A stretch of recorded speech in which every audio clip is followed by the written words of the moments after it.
Isang pangalan. Iyon lang ang kinailangan para gumuho ang mundong maingat na itinayo ni Elara Santos sa loob ng 5 taon. Marco Alcantara. Ang pangalan ay lumutang sa ere ng nurses station, binitawan ng isa sa kanyang mga kasamahan na kasalukuyang nakatutok sa screen ng computer. Isang simpleng anunsyo lang naman sa email, isang formalidad na nagpapakilala sa bagong Chief Executive Officer ng Alcantara Medical Center. Para sa iba, ito ay usap-usapan lamang, isang bagong hepe, isang bagong pamamalakad. Ngunit para kay Ella, ang mga salitang iyon ay parang isang malakas na kulog na bumasag sa katahimikan ng kanyang puso. Nanigas siya sa kanyang kinatatayuan, ang hawak na chart ng pasyente ay tila naging isang blok ng yelo sa kanyang mga kamay.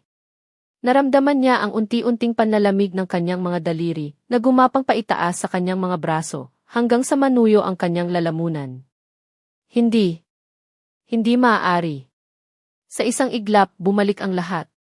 Ang amoy ng ulan sa labas ng bintana. Ang lamig ng aircon sa isang silid na hindi pamilyar. Ang bigat ng isang katawan sa tabi niya. At higit sa lahat, ang isang boses, malalim, bahagyang paos, puno ng kalungkutan na hindi niya maintindihan. Isang gabing pinagsisihan niya, isang gabing sinubukan niyang ibaon sa pinakamalalim na bahagi ng kanyang alaala.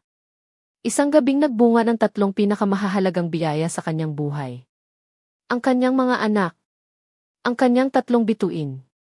Liam, Leo at Leah. Ang sikretong iniingatan niya ng kanyang buong lakas. At ngayon, ang anino ng nakaraan na iyon ay hindi na isang multo sa kanyang panaginip. Ito ay totoo. Paparating.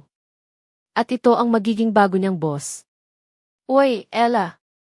Ayos ka lang, untag ni Rina, ang kanyang matalik na kaibigan, sabay tapik sa kanyang balikat. Tulala ka dyan. Sabi ko, ang gwapo daw ng bagong CEO natin. Nakita ko sa website ng Alcantara Group. Matangkad, artistahin. Kaso mukhang suplado. Pinilit ni Ella nang umiti, isang ngiting hindi man lang umabot sa kanyang mga mata. Ganoon ba? Baka naman pagod lang ako. Ang bawat salita ay parang may mga tinik na hirap niyang ilabas. Kailangan niyang kumalma.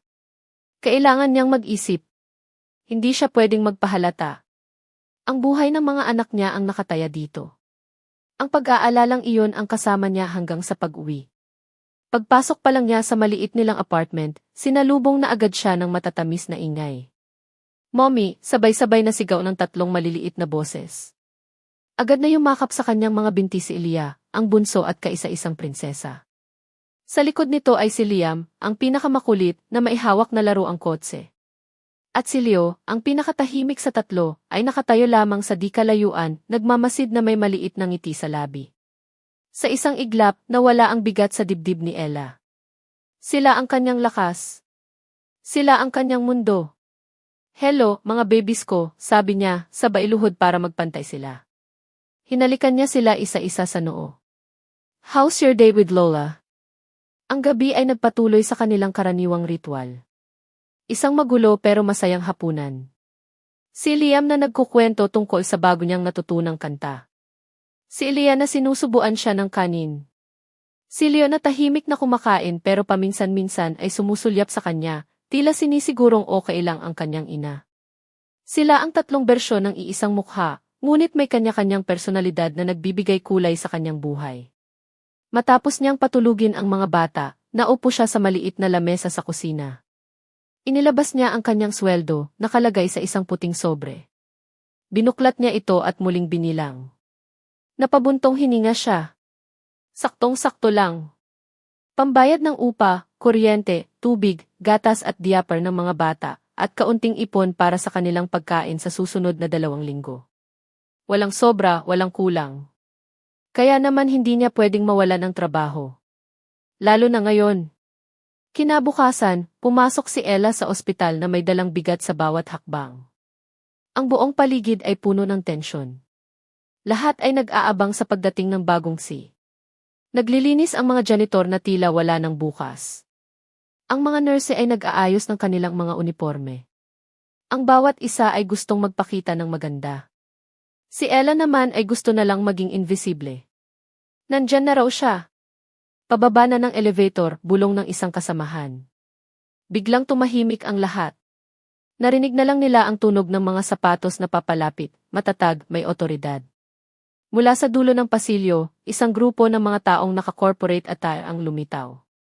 At sa gitna nila, isang matangkad na lalaki ang namumukod tangi. Nakasuot ito ng isang dark gray suit na tila isinukat para lamang sa kanya. Ang buhok nito ay maayos na nakagilid at ang kanyang mukha ay seryoso, halos walang emosyon. Guwapo, iyon ang unang mapapansin ng lahat. Ngunit ang mga matang iyon ang nagpatigil sa paghinga ni Ella. Pamilyar ang mga iyon. Malamig, pero sa likod nito ay may nakatagong kalungkutan na minsan na niyang nasilayan. Siya nga. Si Marco Alcantara. Naglakad ito sa gitna ng pasilyo, ang mga mata ay sinusuri ang bawat sulok ng ospital. Ang mga doktor at nurse na nadaraanan niya ay bumabati ng "Good morning, sir," na tinutugon niya lamang ng isang bahagyang tango. Habang papalapit ang grupo sa kanilang station, pakiramdam ni Ella ay unti-unti siyang naubusan ng hangin. Napayuko siya, nagkunwaring abala sa pagsusulat sa isang chart, umaasang lalagpasan lang siya nito. "Huwag kang titingin dito. Huwag kang titingin dito, parang awa mo na." Ngunit tila bingi ang tadhana. Huminto ang grupo sa mismong tapat ng nurses station. Sa harap niya, "Good morning," bati ng isang vice presidente na kasama ni Marco. "This is our new ZA, Marco Alcantara." Napilitan si Ella na mag-angat ng tingin, kasama ng iba pa niyang kasamahan. Nagtama ang kanilang mga mata. Sa isang segundo, parang huminto ang oras. Nakita niya ang sarili sa mga mata nito, ngunit wala siyang nakitang kahit anong bahid ng pagkakilala. Blanco. Malamig. Tila isa lang siyang ordinaryong empleyado, isang mukha sa gitna ng karamihan. Isang parte sa kanya ang nakahinga ng maluwag. Isang parte naman ang hindi niya maintindihan kung bakit bahagyang nasaktan. Dahan-dahang ibinaba ni Marco ang kanyang tingin mula sa mukha ni Ella patungo sa nameplate na nakapin sa kanyang uniforme. Binasa niya ito. "Nurse Santos," sabi niya. Ang boses niya ay kasing lamig ng kanyang mga mata, propesyonal at malayo. "From tomorrow onwards, I want detailed performance report of this ward on the desk. First thing in the morning." Pagkatapos noon, tumalikod na siya at nagpatuloy sa paglalakad, kasunod ang kanyang mga alipores. Iniwan siyang nakatayo roon, parang isang estatwa na binuhusan ng malamig na tubig. Ang puso niya ay kumakaripas sa loob ng kanyang dibdib, hindi dahil sa takot na baka makilala siya, kundi dahil sa mas nakakatakot na katotohanan. Hindi siya nito nakilala. Para sa lalaking ama ng kanyang mga anak, isa lang siyang estranghero. Ang bigat ng pangalang Alcantara ay isang bagay na pasan-pasan ni Marco mula pa noong siya ay natutong maglakad. Ito ay hindi lamang isang apelyido, ito ay isang korona, isang responsibilidad, isang legasya na nakasulat sa bawat pader ng ospital na ito. Ngayong wala na ang kanyang ama, ang bigat na iyon ay tila na doble, at ang tanging paraan na alam niyang harapin ito ay sa pamamagitan ng pagtatayo ng mas mataas na pader sa paligid ng kanyang sarili. Ang unang araw niya bilang sihi ay isang mahabang serye ng mga pulong, pag-aaral ng mga numero, at pakikipagkamay sa mga taong ang ngiti ay hindi umaabot sa kanilang mga mata. Sa loob ng boardroom, ang tensyon ay halos mahahawakan sa kapal. Sa isang dulo ng lamesa ay si Katrina Velasco, ang babaeng minsan nang nakatakdang mapangasawa niya, isang kasundo ang pinag-usapan ng kanilang mga pamilya para pag-isahin ang kanilang mga negosyo. Ngayon, siya ay isang makapangyarihang miyembro ng board, at ang kanyang mga mata ay laging nakamasid. "Marco, I believe this new charity wing policy is too aggressive for our current budget," sabi ni Katrina, ang kanyang boses ay matamis ngunit may talim. "We should focus on profitability first." "Profitability is a byproduct of excellent service, Katrina, not the other way around," sagot ni Marco, ang kanyang tingin ay matatag.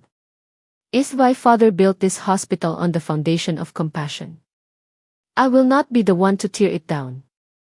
Narinig niya ang ilang pagbulong-bulong ng pagsang-ayon sa paligid ng lamesa.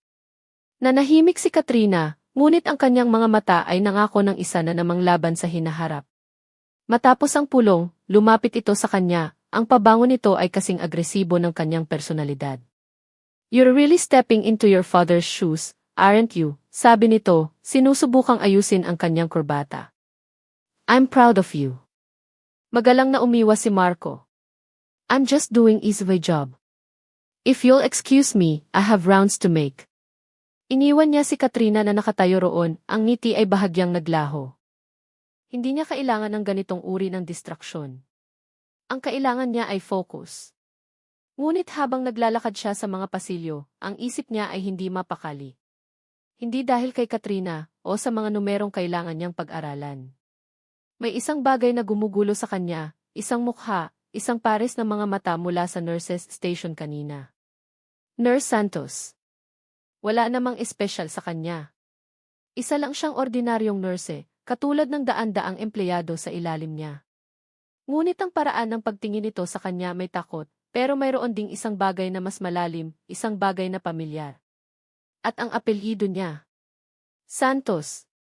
Paulit-ulit itong umalinggaw-ngao sa kanyang isipan, tila isang salitang matagal na niyang narinig, ngunit hindi matandaan kung saan. Pumasok siya sa kanyang malawak na opisina, ang dating opisina ng kanyang ama. Naupo siya sa malaking leather na upuan at napatingin sa bintana, kung saan tanaw ang magulong tanawin ng Metro Manila. Ang gabi bago namatay ang kanyang ama, iyon ang gabi kung kailan nagsimula ang lahat ng ito. Ang gabi ng kanyang kahinaan. Uminom siya ng husto, sinubukang takasan ang paparating na responsibilidad, ang sakit ng nalalapit na pagkawala. At sa gitna ng kanyang kalasingan, may nakilala siyang babae. Hindi niya matandaan ang mukha, hindi niya matandaan ang pangalan. Ang tanging naaalala niya ay ang kanyang mga mata, malungkot, pero may kakaibang init na tila naiintindihan ang bigat na kanyang nararamdaman. Nag-usap sila, hindi niya alam kung tungkol saan. Ang alam niya lang, sa gabing iyon, sa unang pagkakataon, naramdaman niyang hindi siya nag-iisa. Kinabukasan, wala na ito. At kasabay ng pagkawala nito ang pagkawala ng kanyang ama.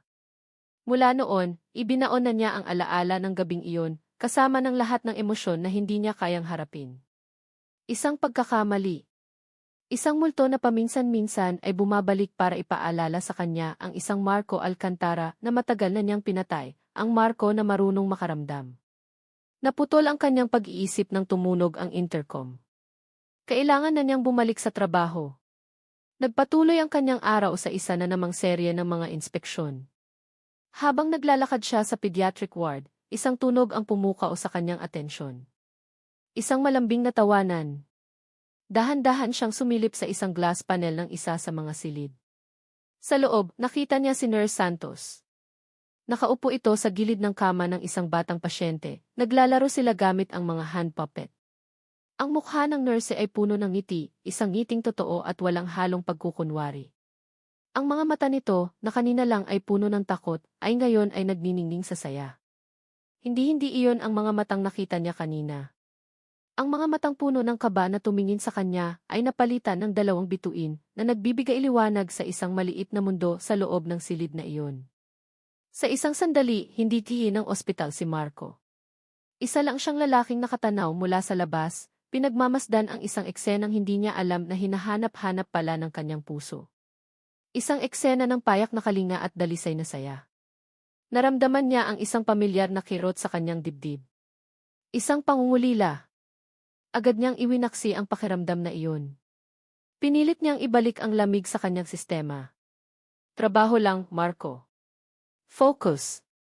Mabilis siyang tumalikod bago pa may makapansin sa kanya at nagpatuloy sa kanyang paglalakad, ngunit ang imahe ni Nurse Santos at ng batang tumatawa ay nakaukit na sa kanyang isipan. Kinahapunan, habang pabalik siya sa kanyang opisina mula sa isang pagpupulong sa kabilang building, tumunog ang kanyang cellphone. Isang tawag mula sa kanilang legal department. Yes, attorney, sagot niya, ang boses ay bumalik na sa dati nitong tono, matigas at purong negosyo. Naglalakad siya sa kahabaan ng pasilyo malapit sa main lobby ng ospital, isang lugar na karaniwang abala at maingay. I've reviewed the documents. We will proceed with the acquisition. Make sure all papers are ready by Friday. Patuloy siya sa paglalakad, ang atensyon ay nasa kausap sa telepono, hindi pinapansin ang mga taong nagdaraan. Mga pasyente, mga pamilya, mga kapwa-doktor, lahat sila ay mga anino lamang sa kanyang paligid. Ang mundo niya ay umiikot sa mga kontrata, deadlines at kita. Yes, understand the risks, but... Mommy! Isang maliit, matinis na boses ang pumunit sa kanyang konsentrasyon. Hindi ito malakas, ngunit sapat ang linaw nito para maputol ang anumang sinasabi niya. Automatiko siyang napahinto, ang kanyang mga mata ay hinahanap kung saan nanggaling ang boses. At doon, sa di kalayuan, malapit sa exit, nakita niya ito. Isang pamilyar na likod. Ang uniforme ng nurse. Ang buhok na nakapusod. Si Nurse Santos. Nagmamadali itong inaayos ang mga gamit sa kanyang bag habang sinusubukang hawakan ang kamay ng isang batang lalaki sa kanyang kanan. Ngunit hindi lang iyon. May isa pang batang lalaki sa kanyang kaliwa, at sa likod niya ay may isang batang babae na humihila sa lailayan ng kanyang uniforme. Tatlong maliliit na bata na halos magkasing tangkad at, mula sa kanyang kinatatayuan, ay tila magkakamukha. Napatigil si Marco sa paglalakad. Nakalimutan niya ang kausap sa telepono. Ang tanging naririnig na lang niya ay ang mahinang pag-uusap ng abogado sa kabilang linya na tila nanggagaling sa napakalayong lugar. Nakita niya kung paano yumuko si Nurse Santos para ayusin ang sapatos ng batang babae. Nakita niya kung paanong ang dalawang batang lalaki ay tila nag-aaway sa isang laruan. Isang eksena ng normal na kaguluhan ng isang pamilya. Isang ina at ang kanyang 3 anak. Hindi niya nakita ng malinaw ang kanilang mga mukha. Mabilis silang nawala sa kanyang paningin nang tuluyan na silang lumabas sa glass door ng ospital. Ngunit ang imahe ay nanatili. Isang babae. 3 magkakamukhang anak. Naramdaman niya ang paghigpit ng kanyang dibdib, isang pakiramdam na hindi niya maintindihan. Bakit siya naapektuhan? Marami siyang nakikitang pamilya sa ospital araw-araw. Pero iba ito. Ang imahe ng babaeng iyon, si Nurse Santos, na napapalibutan ng 3 maliliit na bata ay nag-iwan ng isang marka sa kanyang isipan. Isang tanong. Isang di maipaliwanag na koneksyon. Sir, are you still there? Tanong ng boses sa telepono. Doon lang natauhan si Marco. Napakurap siya, ibinalik ang cellphone sa kanyang tainga. Yes. I'm here, sagot niya. Ngunit ang kanyang mga mata ay nakatitig pa rin sa glass door kung saan sila naglaho. Sorry. What were you saying? Ngunit ang totoo, wala na siyang naintindihan. Ang isip niya ay naiwan sa imaheng iyon, ang pamilyar na tinig na tumawag ng T-mommy, at ang nurse na may mga matang hindi niya malimutan. Iwas. Iyon ang naging mantra ni Elara Santos sa mga sumunod na araw. Naging isa itong laro ng taguan sa loob mismo ng ospital na itinuturing niyang pangalawang tahanan. Ang bawat sulok ay naging panganib, ang bawat anunsyo sa system ay nagpatindig ng kanyang balahibo, sa takot na baka pangalan niya ang tawagin para pumunta sa opisina ng C. Ang kanyang unang hakbang ay ang pakikipagpalit ng shift. Kinausap niya ang isang kasamahan para malipat siya sa night duty. Mas mahirap, mas nakakapagod, lalo na't kailangan pa niyang alagaan ang mga bata sa umaga, pero sulit ang sakripisyo kung ang kapalit nito ay kapayapaan ng loob. Sa gabi, mas tahimik ang ospital. Mas kaunti ang mga taong opisina na naglalakad sa mga pasilyo. Mas maliit ang tsansang magkasalubong sila ng landas ni Marco Alcantara. Pakiramdam ni Ella ay may isang malaking kamay na laging nakahaplos sa kanyang batok, isang malamig na paalala na nagmamasid ang anino ng nakaraan. Ang kanyang mga kilos ay naging mas maingat. Ang kanyang boses ay mas mahina. Ang kanyang mga ngiti, kahit sa mga pasyente, ay laging may kasamang pag-aalala. Ngunit ang pag-iwas kay Marco ay isa lamang sa kanyang mga problema. Hindi niya inasahan na mayroon pang ibang pares ng mga mata na matagal na palang nakatuon sa kanya. Mga matang mas mapanganib. Isang hapon, habang nag-endorso siya ng kanyang mga pasyente, bago matapos ang kanyang shift, isang presensya ang biglang nagpabigat sa hangin sa nurses' station. Si Katrina Velasco, suot ang isang mamahaling pulang bestida at sapatos na tumutunog sa bawat hakbang, ay nakatayo sa kanyang harapan, ang mga braso ay nakahalukip-kip. Excuse me, nurse, sabi ni Katrina, ang kanyang boses ay matamis pero mailason. I was just visiting a family friend in room 302. And I couldn't help but notice na hindi maayos ang pagkakalagay ng kanyang kumot. At ang water pitcher sa tabi niya, wala ng laman. Napatingin si Ella sa chart. Katatapos lang niyang i-check ang pasyenteng iyon, kalahating oras na ang nakalipas. Sigurado siyang maayos ang lahat. Pasensya na po, ma'am. Pupuntahan ko po agad. Hindi na kailangan, putol ni Katrina, sapat ang lakas para marinig ng ibang mga nurse sa paligid. Nagawa na ng ibang nurse. Ang punto ko lang, anong klaseng serbisyo ito, Nurse Santos? Ang Alcantara Medical Center ay kilala sa dekalidad na pag-aalaga. Mga simpleng bagay na tulad nito, hindi dapat nakakaligtaan. Namula ang mukha ni Ella, hindi sa hiya kundi sa pinaghalong galit at pagkapahiya. Isang maliit na bagay na pinalaki. Alam niyang hindi ito tungkol sa kumot o sa tubig. Ito ay tungkol sa kanya. Naiintindihan ko po, ma'am. Sisiguraduhin ko pong hindi na maulit, sagot na lang niya habang nakayuko. Tiningnan siya ni Katrina mula ulo hanggang paa na may isang manipis na ngiti sa labi. Good. I expect nothing less. Pagkatapos ay tumalikod na ito at umalis, iniwan ang isang nakakabinging katahimikan sa station.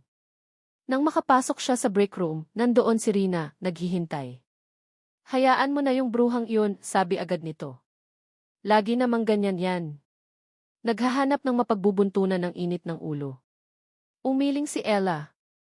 Hindi, Rina. Iba to, ang paraan ng pagtingin niya sa akin parang may kasalanan ako sa kanya. Sumandal si Rina sa pader at seryosong tumingin kay Ella. Alam mo, matagal na akong nagtatrabaho dito. Alam ko ang mga kwento. Si Ma'am Katrina at si Sir Marco, dapat ikakasal yan. Arranged marriage. Hindi natuloy, pero halatang halata na patay pa rin yung babae kay Sir Marco. Huminga ito ng malalim. Mag-ingat ka kay Ma'am Katrina, Ella. Matalas ang pakiramdam ng mga babaeng tulad niyan. Parang may galit siya sa'yo. Ang mga salita ni Rina ay tumatak sa isip ni Ella. Tama ito. Nararamdaman niyang hindi ito simpleng iritasyon lang. Mas malalim. Mas personal. Dala-dala niya ang bigat na iyon hanggang sa kanyang pag-uwi. Pagod ang kanyang katawan at isip. Gaya ng dati, naghihintay ang kanyang tatlong anghel sa labas ng daycare center na malapit sa ospital. Mommy! Ang pagod niya ay tila bahagyang naglaho nang yakapin siya ng tatlo. Habang naglalakad sila papunta sa sakayan ng jeep, ang isip niya ay lumilipad. Paano kung malaman ni Katrina? Paano kung may gawin itong masama sa kanya, sa mga anak niya? Nakatayo sila sa gilid ng kalsada, nag-aabang. Medyo madilim na. Ang ingay ng mga busina at ang dami ng tao ay nakakadagdag sa kanyang pag-aalala. Hawak niya ang kamay ni Liam at Leo. Si Elia naman, ang kanyang maliit na prinsesa, ay panay ang tingin sa isang maliit na bulaklak na tumubo sa siwang ng semento. Isang itim at makintab na sasakyan ang huminto sa kanilang tapat, nahinto dahil sa traffic. Hindi ito pinansin ni Ella. Masyado siyang abala sa pagtingin kung may paparating na jeep. Biglang bumitaw sa pagkakahawak si Elia at tumakbo papunta sa gilid ng kalsada, inaabot ang bulaklak. Lia, nak, sigaw ni Ella, ang puso niya ay biglang umakyat sa kanyang lalamunan. Sa isang iglap, bumukas ang pinto sa likod ng itim na kotse. Isang lalaking nakasuit ang bumaba, at ang mundo ni Ella ay tila huminto sa pag-ikot. Si Marco. Nagmamadaling hinabol ni Ella si Elia at hinila ito pabalik sa kanyang likuran, ang kanyang katawan ay naging pananggalang. Halos hindi siya makahinga. Nagtama ang kanilang mga mata sa ibabaw ng ulo ng kanyang mga anak. Nakita ni Ella ang bahagyang pagkagulat sa mukha ni Marco, pero mabilis itong nawala. Tiningnan nito ang tatlong bata na ngayon ay nakatago sa likod niya. Yumuko si Marco, ang tingin ay napunta kay Elia na sumisilip mula sa likod ng palda ni Ella. Isang bahagyang ngiti ang sumilay sa kanyang mga labi. Isang ngiting hindi kailanman nakita ni Ella sa loob ng ospital. Ang cute ng anak mo, sabi ni Marco, ang boses ay malumanay at walang bahid ng pagigingsi. Pero nang ituon niya ang kanyang mga mata ng diretso sa mga mata ni Elia, nakita ni Ella ang pagbabago sa mukha nito. Ang bahagyang ngiti ay unti-unting naglaho na parang isang kandilang hinipan ng hangin. Napalitan nito ng pagtataka, ng pagkalito at ng isang bagay na mas malalim, isang kislap ng pagkakilala na nagpatigil sa pagtibok ng kanyang puso. Ang mga mata ni Elia. Ang kanyang malalaki at bilugang mga mata na may mahahabang pilik mata. Ang mga mata na iyon ay hindi namana sa kanya. Ang mga iyon ay replika ng mga matang nakatitig dito ngayon. Ang mga mata ni Marco Alcantara. Hindi maalis sa isipan ni Marco ang mga matang iyon. Mula ng gabing iyon sa gilid ng kalsada, ang imahe ng mga mata ng maliit na batang babae ay tila naging isang multo na sumusunod sa kanya kahit saan. Sa gitna ng isang mahalagang pagpupulong, bigla na lang itong lilitaw sa kanyang isipan. Habang pinipirmahan niya ang isang tambak na dokumento, ang mga letra ay tila nagiging hugis ng dalawang bilog at mausisang mga mata. Isang gabi, hindi na niya natiis. Sa katahimikan ng kanyang malawak at modernong kondo unit, binuksan niya ang kanyang laptop. Naghanap siya sa mga lumang folder, mga digital na album na matagal na niyang hindi binubuklat. At doon niya nakita.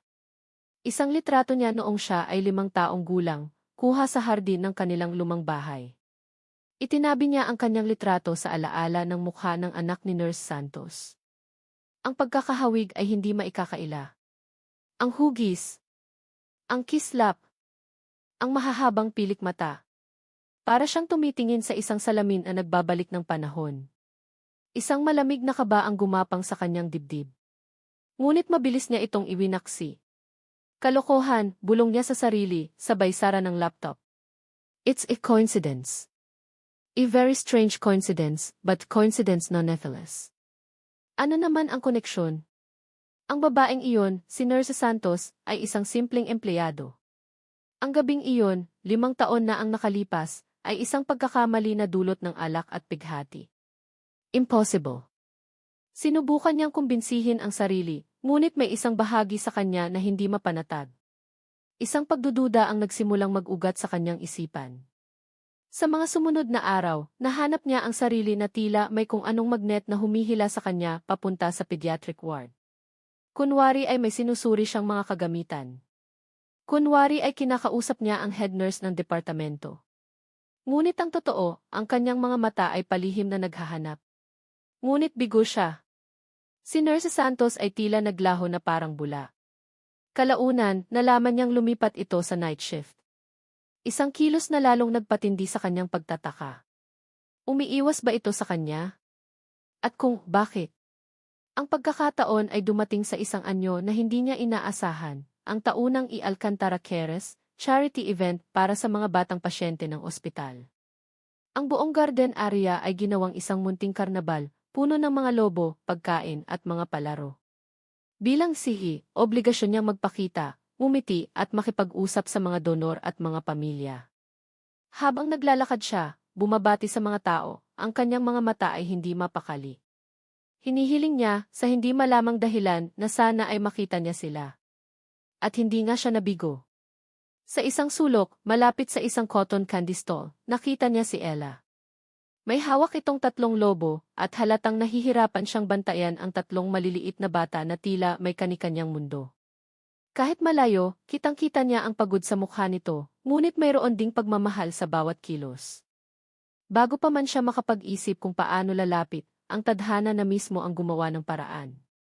Isang batang lalaki, ang pinakamalikot sa 3, ay tumatakbo habang may hawak na pulang laro ang kotse. Hindi ito nakatingin sa dinaraanan. At sa isang iglap, bumangga ito ng malakas sa kanyang binti. Oops! Naramdaman ni Marco ang panlalamig ng isang likido sa kanyang hita. Napatingin siya sa ibaba. Ang kanyang mamahaling kulay abo na pantalon ay may malaking mansana ng pulang juice. Liam! Isang boses na puno ng pagkataranta ang sumigaw.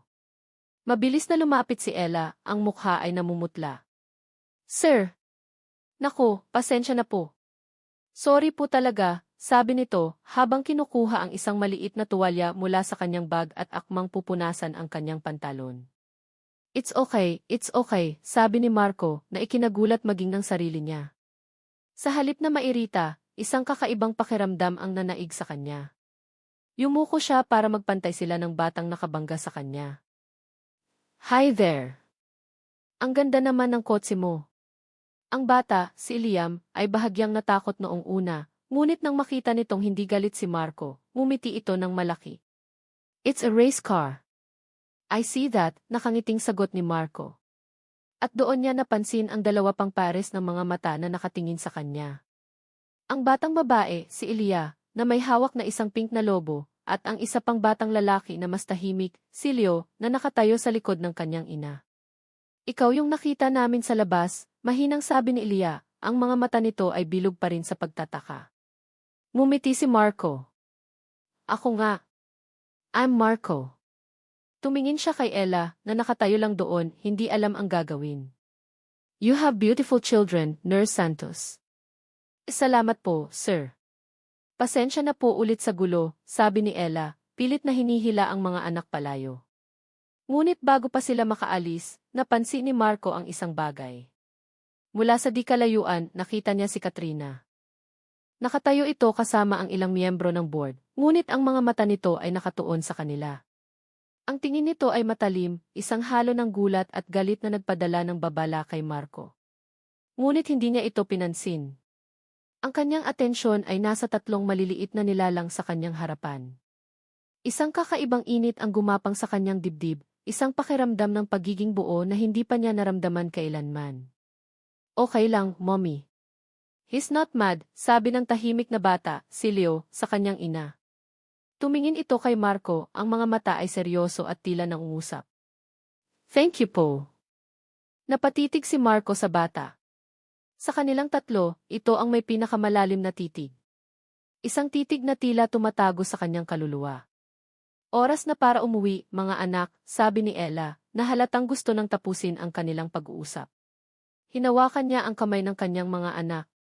Habang naghahanda silang umalis, ang mga mata ni Leo ay napako sa isang malaking portrait na nakasabit sa entablado sa likod ni Marco. Ito ay isang lumang litrato ng kanyang yumaong ama, si Youth Ricardo Alcantara. Itinuro ito ng bata. Ang kanyang maliit na daliri ay nakaturo ng diretso sa larawan. Tumingin ito mula sa litrato pabalik kay Marco, ang kanyang ulo ay bahagyang nakatagilid sa pag-iisip. Lolo, tanong ng bata sa isang boses na malinaw at inosente. Kamukha mo po siya. Ang mga salita ay tumama kay Marco na parang isang malakas na suntok sa sikmura. Ang ingay ng paligid ay biglang naglaho.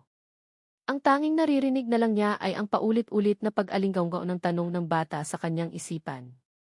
Lolo, hindi na ito isang simpleng pagkakahawig ng mga mata. Hindi na ito isang coincidence. Ang sinabi ng bata ay isang koneksyon. Isang linya na diretsyo mula sa kanyang ama, papunta sa kanya, at ngayon sa batang ito. Nakatitig lang siya kay Leo, ang kanyang puso ay malakas na kumakabog. Sa mukha ni Ella, nakita niya ang purong takot. At sa sandaling iyon, ang maliit na pagdududa sa isip ni Marco ay biglang lumaki, isang binhing nagsimulang sumibol at ngayon ay nag-ugat na ng malalim. Ang mga salita ni Leo ay parang isang bombang sumabog sa gitna ng maingay na kasiyahan. Lolo, kamukha mo po siya. Hinila ni Ella ang kanyang mga anak palayo sa lugar na iyon na tila hinahabol ng apoy. Ang bawat hakbang niya ay mabilis, ang puso niya ay tumatakbo kasabay ng kanyang mga paa. Hindi niya nilingon si Marco. Hindi niya kayang makita kung ano ang reaksyon sa mukha nito. Ang tanging alam niya ay kailangan niyang makalayo. Kailangan niyang itago ang kanyang mga anak mula sa mga matang nagsisimula ng magtanong. Ang insidenteng iyon ang nagtulak sa kanya sa mas malalim na anino. Ang paglipat niya sa night shift ay hindi na sapat. Ngayon, bawat pagpasok niya sa ospital ay may kasamang dalangin na sana ay maging invisible siya, hindi lang kay Marco, kundi sa buong mundo. Ngunit may mga panganib na kahit anong tago mo, hahanapin at hahanapin ka. Isang gabi, pagod na pagod si Ella mula sa isang mahabang shift.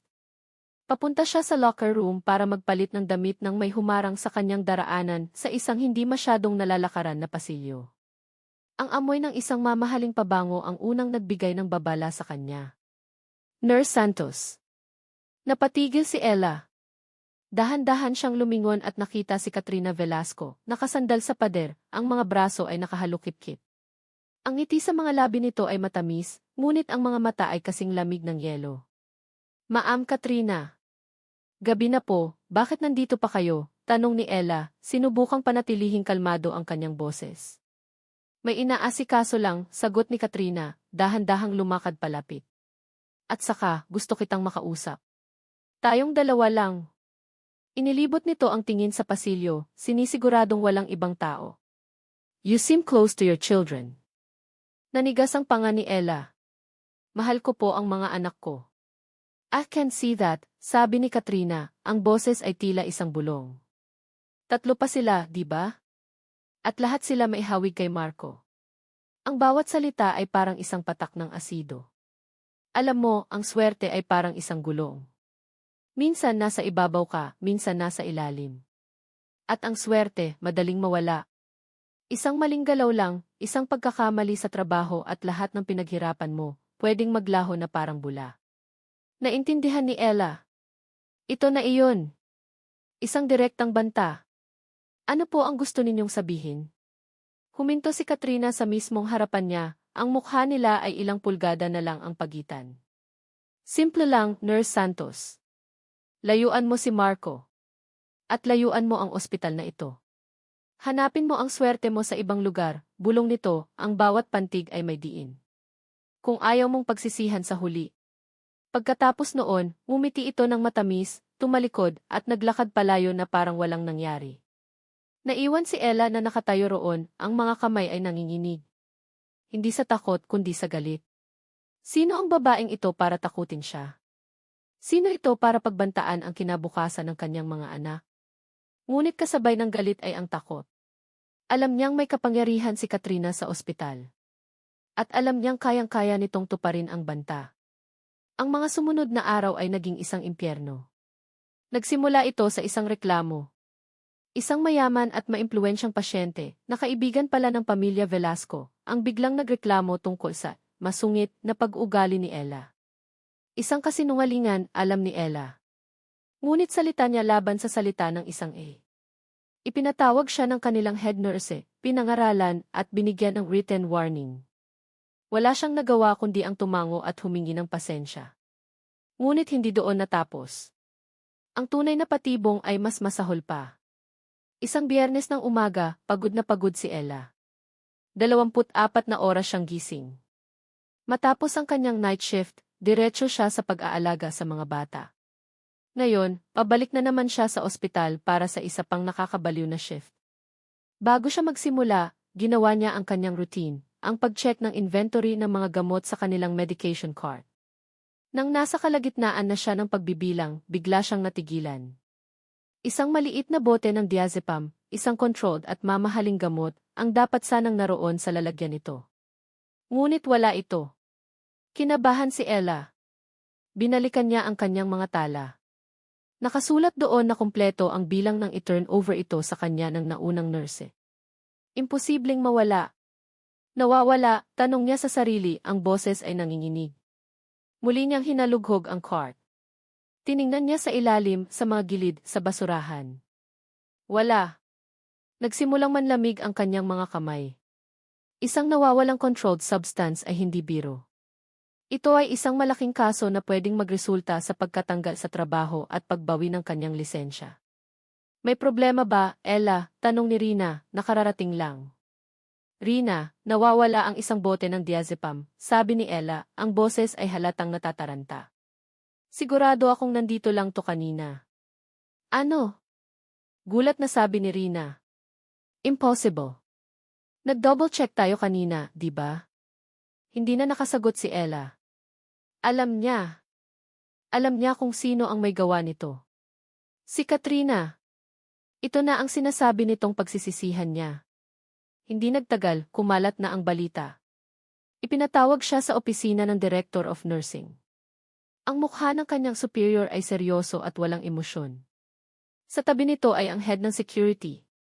Nurse Santos, may isang vial ng diazepam na nawawala mula sa cart na naka-assign sa'yo, sabi ng direktora, ang boses ay formal.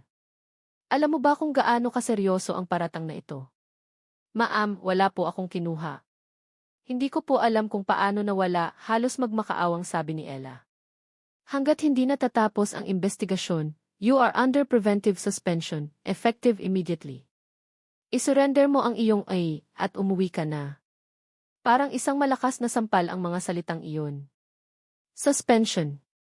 Ang ibig sabihin, wala siyang trabaho. Wala siyang sahod. Paano na ang mga anak niya? Ang upa? Ang gatas? Ang pagkain? Naramdaman niya ang pag-init ng kanyang mga mata. Pero, ma'am. Wala nang pero-pero, Nurse Santos. This is protocol. Walang nagawa si Ella kundi ang sumunod. Naglakad siyang parang isang zombie pabalik sa locker room. Si Rina ay sumunod sa kanya, ang mukha ay puno ng pag-aalala. Ella, lalaban tayo. Hindi pwedeng ganito. Umiling lang si Ella habang binubuksan ang kanyang locker. Ang mga luha ay nagsimula ng mamuo sa kanyang mga mata. Paano, Rina? Paano tayo lalaban? Si Katrina to, pera at kapangyarihan ang kalaban natin. Anong panama ko doon? Nagsimula niyang kunin ang kanyang mga gamit, ang bawat bagay ay parang may bigat na 1 tonelada. Isang family picture na nakadikit sa pinto ng locker. Isang lumang libro. Ang kanyang ekstrang uniforme. Pakiramdam niya, hindi lang locker ang nililinis niya. Nililinis niya ang buong buhay niya, ang pangarap niya para sa kanyang mga anak. Nang isasara na niya ang pinto ng locker, isang boses ang pumigil sa kanya. Isang boses na pamilyar, kalmado, at hindi niya masabi kung ano ang emosyon. Totoo ba ang paratang nila sa'yo, Nurse Santos? Dahan-dahan siyang lumingon. Nakatayo sa may pinto ng locker room si Marco Alcantara, ang mga kamay ay nasa bulsa ng kanyang pantalon. Ang kanyang mga mata ay nakatitig sa kanya, seryoso at hindi mabasa. Nakatayo si Marco Alcantara sa may pintuan, ang kanyang tanong ay nakabitin sa mabigat na hangin sa loob ng locker room. Totoo ba ang paratang nila sa'yo, Nurse Santos? Tiningnan siya ni Ella, ang kanyang mga mata ay pinaghalong pagod at pagsuway. Ano ang karapatan niyang magtanong? Ano ang alam niya sa mga pinagdadaanan niya? Gusto niyang sumigaw. Gusto niyang isumbat ang lahat. Ngunit wala nang natirang lakas sa kanya.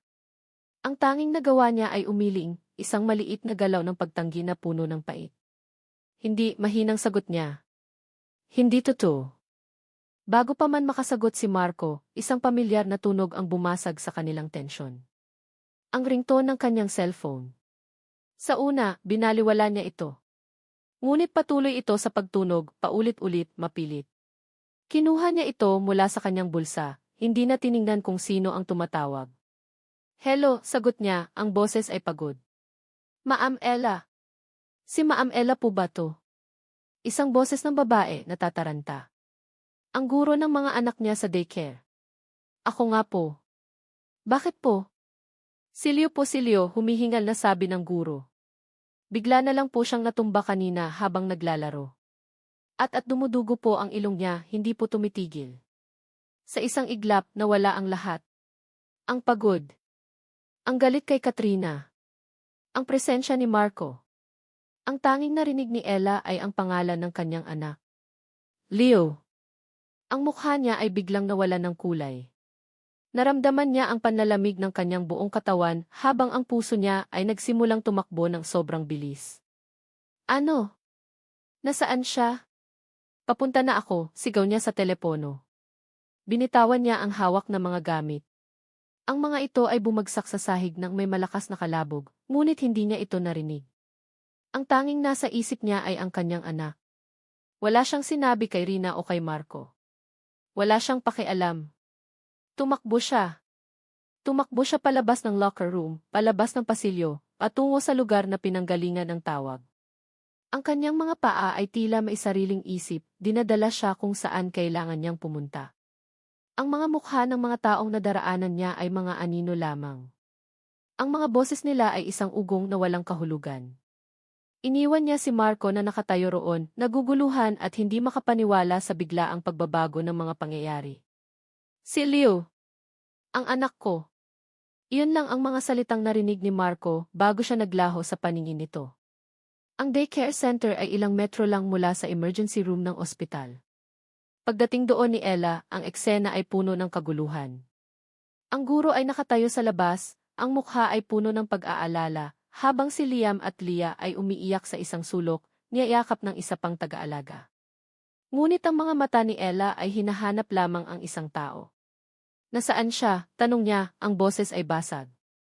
Nasa loob po, ma'am. Dinala na po namin agad sa EV. Hindi na siya nag-aksaya ng panahon. Tumakbo siya papasok sa emergency room, ang lugar na kabisado niya ang bawat sulok. Ngunit ngayon, ang pamilyar na amoy ng gamot at ang tunog ng mga monitor ay tila nagbabadya ng panganib.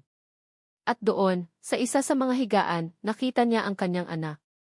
Nakaratay si Leo, ang mukha ay kasing putla ng kumot na nakabalot sa kanya. May oxygen mask sa kanyang bibig at ilong, at may mga doktor at nurse na nakapaligid sa kanya. Ang puting unan sa ilalim ng kanyang ulo ay may bahid ng dugo. Leo Anakti. Bulong ni Ella, ang mga tuhod niya ay tila gustong bumigay. Isang doktor ang lumingon sa kanya. Kayo po ba ang ina? Tumango lang siya, hindi maalis ang tingin sa kanyang anak. Bilang isang nurse, alam niya ang mga senyales. Alam niya kung gaano kasama ang itsura ng lahat ng ito. Ang pamumutla. Ang walang tigil na pagdurugo. Ang biglaang pagbagsak. Ang lahat ng ito ay sumisigaw ng isang bagay na ayaw tanggapin ng kanyang isipan. Ginagawa po namin ang lahat ng aming makakaya para patigilin ang pagdurugo. We need to run some tests. Mabilis lang po ito, sabi ng doktor sa isang boses na kalmado ngunit apurahan. Ang mga sumunod na oras ay isang malabong panaginip. Si Rina ay dumating, inasikaso sina Liam at Leah, at sinubukang pakalmahin si Ella. Ngunit ang isip niya ay nasa loob na ng silid kung saan sinusuri ang kanyang anak. Ang bawat minutong lumilipas ay parang isang oras. Ang bawat tunog mula sa loob ay nagpapatindig ng kanyang balahibo. Ang suspension. Ang problema kay Katrina. Ang presensya ni Marco. Lahat ng iyon ay naglaho. Wala nang mas mahalaga pa kaysa sa buhay ng kanyang anak. Sa wakas, lumabas ang doktor. Ang mukha nito ay seryoso. Ito ang mukha na alam ni Ella, ang mukha na naghahatid ng masamang balita. Ma'am Santos, simula ng doktor. We have the initial results from the blood tests. Ano nang sakit niya, Doc? Tanong ni Ella, ang kanyang boses ay isang nanginginig na bulong. Humugot ng malalim na hininga ang doktor. His white blood cell count is abnormally high. And his platelets are critically low. Ang mga sintomas niya, pagsusuri, ay tumutugma sa isang uri ng leukemia. Leukemia. Ang salita ay tumama sa kanya na parang isang pader na gawa sa semento. Pakiramdam niya ay nabingi siya. Ang buong mundo ay umikot. Leukemia. Ang kanyang maliit na anghel. Ang kanyang tahimik at mabait na si Leo. Hindi. Hindi maaari. Based on our initial findings, it looks like acute myeloid leukemia. Pagpapatuloy ng doktor, ang boses nito ay puno ng pakikiramay. Kailangan nating kumpirmahin ito sa pamamagitan ng bone marrow biopsy. Pero sa ngayon, ang pinakakritikal ay ang kanyang kondisyon. We need to stabilize him. At kailangan niyang masalinan ang dugo at platelets kaagad. At sa lalong madaling panahon, kailangan nating magsimulang maghanap ng bone marrow donor. Parang tinutusok ng libu-libong karayom ang puso ni Ella. Bone marrow transplant. Alam niya kung gaano kahirap iyon. Alam niya kung gaano kaliit ang sansang makahanap ng isang perpektong tugma. Ako, sabi niya agad. Ako ang ina. I-test ninyo ako. Gagawin po natin yan, sagot ng doktor. Pati na rin ang mga kamag-anak ninyo. The closer the relation, the higher the chance. Sa mga sumunod na araw, ang ospital ang naging tahanan ni Ella. Ang kanyang pamilya, ang kanyang ina, ang kanyang mga kapatid, ay dumating at nagpatest. Bawat isa sa kanila ay naghihintay, nagdarasal. Ngunit isa-isa, dumating ang mga resulta. Negatibo. Walang tumugma. Gumuho ang mundo ni Ella. Nakaupo siya sa isang upuan sa labas ng AC, nakatingin sa kawalan. Ang pag-asa ay unti-unting naubos, na parang buhangin na dumadaloy sa kanyang mga daliri. Lumapit sa kanya ang doktor na namamahala sa kaso ni Leo, ang mukha ay puno ng pag-aalala. Ma'am Santos, sinubukan na natin ang lahat ng immediate family members. Mahirap pero kailangan nating maging matatag. We will start searching the National Registry, pero matatagalan iyon. Tumigil ito sandali, tila nag-aalangang magsalita. May isa pa tayong pag-asa. Ang pinakamataas na tsansa ng isang perfect match. Tumingin si Ella sa doktor, ang kanyang mga mata ay tuyo na sa kaiiyak. Ano iyon, Dok? Tiningnan siya ng doktor ang may buong pakikiramay at pag-unawa, at binitawan ang tanong na tuluyang wawasak sa pader na itinayo niya sa paligid ng kanyang sikreto. May isa pa tayong pag-asa. Ang ama ng bata. Nasaan po siya? Hindi maalis sa isipan ni Marco ang imahe ni Ella Santos na tumatakbo palabas ng locker room. Ang takot sa mga mata nito, ang desperasyon sa boses nito nang isigaw nito ang pangalan ng anak. Ang lahat ng iyon ay hindi tugma sa isang taong may kasalanan. Kinabukasan, ang unang ginawa ni Marco ay utusan ang kanyang assistant na imbestigahan ang kaso ng nawawalang gamot. I want a full report. Check the CCTV footage, interview the personnel on duty. I want to know everything, utos niya, ang boses ay matigas. Mayroon siyang pakiramdam na may mali. Mayroong hindi nagtutugma sa kwento. Pagkatapos noon, isang hindi maipaliwanag na puwersa ang nagtulak sa kanya na magtungo sa pediatric. Hindi niya alam kung bakit. Siguro dahil sa konsensya. Siguro dahil sa pag-usisa. Pagdating niya roon, ang eksenang nakita niya ay bumasag sa pader na itinayo niya sa paligid ng kanyang puso. Nakaupo si Ella sa sahig sa labas ng isang silid, ang likod ay nakasandal sa pader. Ang kanyang buhok ay magulo, ang kanyang mukha ay pagod, at ang kanyang mga mata ay nakatitig sa kawalan. Hindi ito ang Nurse Santos na nakita niyang naglalaro, kasama ang isang pasyente. Hindi ito ang ina na nakita niya sa charity event, ito ay isang babaeng wasak. Sa loob ng silid, sa likod ng salamin, nakita niya ang isang maliit na bata na napapalibutan ng mga makina. Si Leo. Ang batang tumawag sa kanyang ama na Lolo. Isang kirot na hindi niya inaasahan ang tumusok sa kanyang dibdib. Dahan-dahan siyang lumapit. Hindi niya alam kung ano ang sasabihin.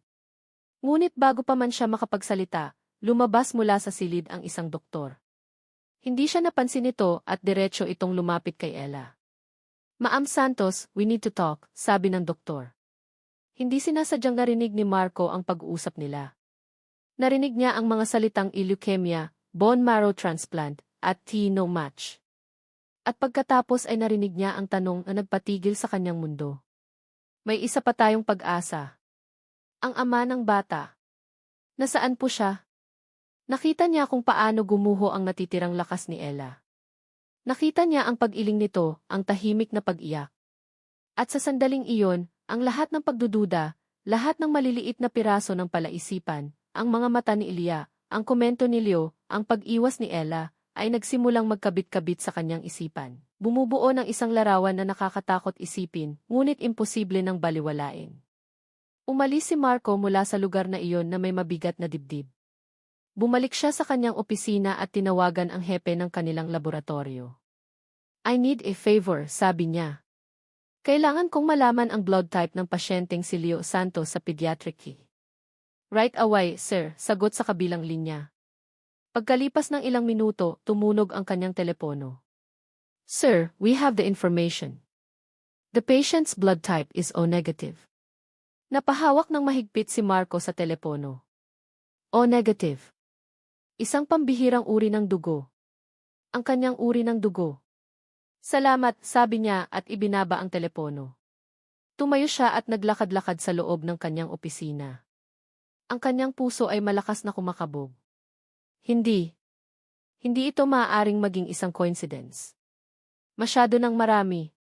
Masyado ng imposible. Hinanap niya si Rina, ang kaibigan ni Ella. Nakita niya itong nag-aayos ng mga gamit sa isang supply closet. Hinarap niya ito ng direkta. Nurse Rina, sabi niya, sinubukang panatilihing kalmado ang kanyang boses, ngunit mayroon itong diin na hindi maitatago. Alam kong malapit kayo ni Nurse Santos. Nagulat si Rina sa biglaang paglapit niya. Sir. Opo. Gusto kong malaman ang totoo. Tinitigan niya ito ng diretso sa mata. Bakit pareho kami ng rare blood type ng anak ni Ella? Ang mukha ni Rina ay namutla. Nag-iwas ito ng tingin. Sir, hindi ko po alam ang sinasabi ninyo. Nagkataon lang po siguro. Huwag mo akong gawing tanga, sabi ni Marco, ang boses ay bahagyang tumaas. 5 taon na ang nakalipas. May nakilala akong babae. Hindi ko matandaan ang mukha niya, pero tandang-tanda ko ang mga mata niya. Ang mga mata niya ay katulad ng mga mata ni Ella. At ngayon, ang anak niya, na 5 taong gulang, ay may kaparehong blood type ko at kamukha ng ama ko. Sabihin mo sa akin ang totoo. Nagsimulang manginig ang mga labi ni Rina. Umiling ito. Wala po akong karapatang magsalita, sir. Sorry po. Tumakbo ito palayo, iniwan si Marco na lalong naguguluhan at ngayon may halong galit. Wala nang tanong-tanong. Wala nang pagdududa. Kailangan niya ng isang sagot na hindi maaaring itanggi. Isang sagot na nakasulat sa dugo. Naglakad siya pabalik sa pediatric clinic. Ang bawat hakbang niya ay may bigat. Ang bawat pagtibok ng kanyang puso ay isang tanong. Pagdating niya roon, nakita niya si Ella na nakaupo pa rin sa parehong lugar, ngunit ngayon ay yakap-yakap niya sina Liam at Leah, na tila natutulog sa kanyang kandungan. Ang kanyang mukha ay nakasubsob sa buhok ni Leah, ang mga balikat ay nanginginig sa tahimik na pag-iyak.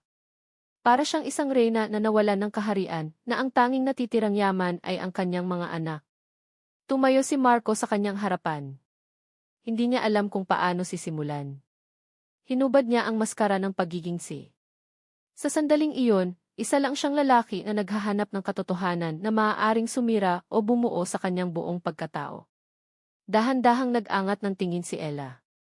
Ang mga mata nito ay pula at namamaga. Nang makita siya nito, isang bagong alo ng takot ang dumaan sa mukha nito. Hindi na nagpaligoy-ligoy pa si Marco. Tiningnan niya si Ella ng diretso sa mata, pagkatapos ay tumingin sa batang natutulog sa loob ng silid. Magpapad na test ako, sabi niya, ang kanyang boses ay kalmado, ngunit bawat salita ay parang isang martilyo na pumupukpok sa huling pako ng kabaong. Ngayon na. Ngayon na. Ang dalawang salitang iyon ay parang isang hatol. Walang pag-aalinlangan, walang emosyon. Isang utos mula sa isang lalaking ang mukha ay naging isang blangkong pader. Walang nagawa si Ella kundi ang tumango. Ano pa ba ang kanyang magagawa? Ang buhay ng kanyang anak ang nakataya.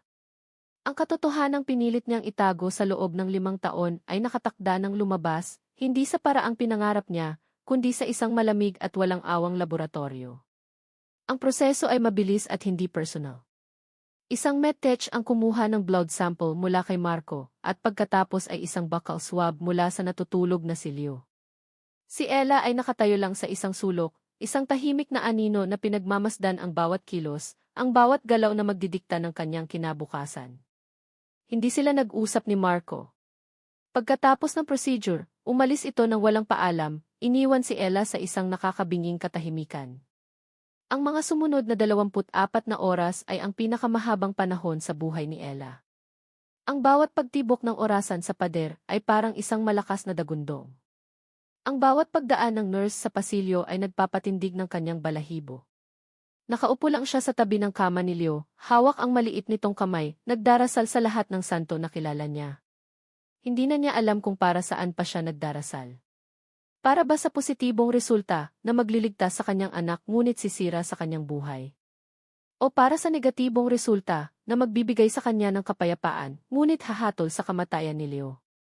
Ang bawat pagpipilian ay isang impyerno. Dumating ang resulta sa isang selyadong brown na sobre, dala ng head ng laboratorio mismo. Ibinigay ito ng direkta kay Marco na kararating lang. Si Ella ay nakatayo sa di kalayuan, kasama si Rina na hindi siya iniiwan.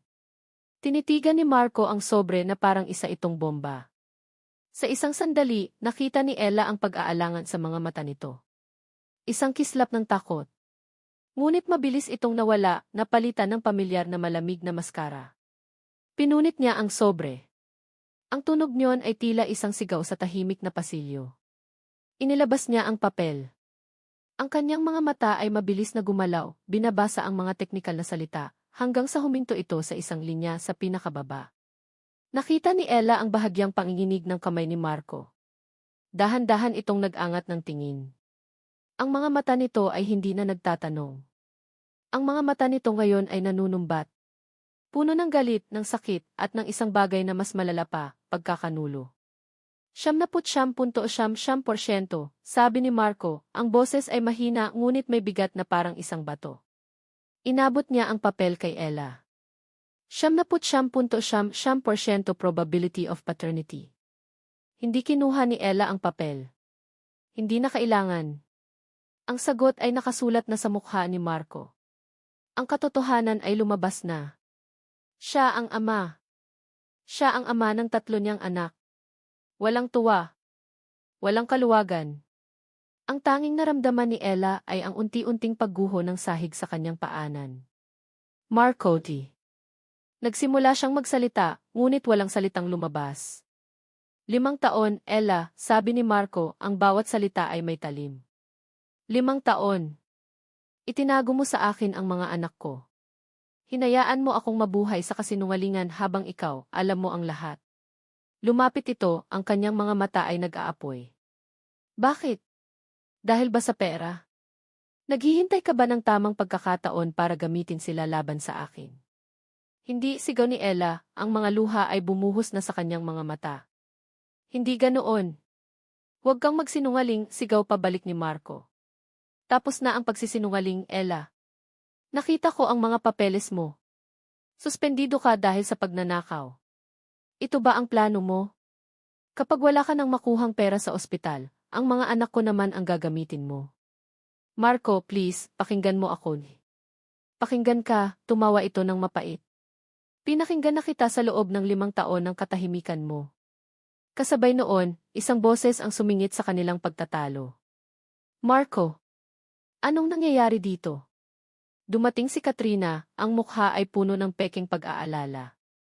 Lumapit ito kay Marco at hinawakan ito sa braso. Marco, darling, calm down.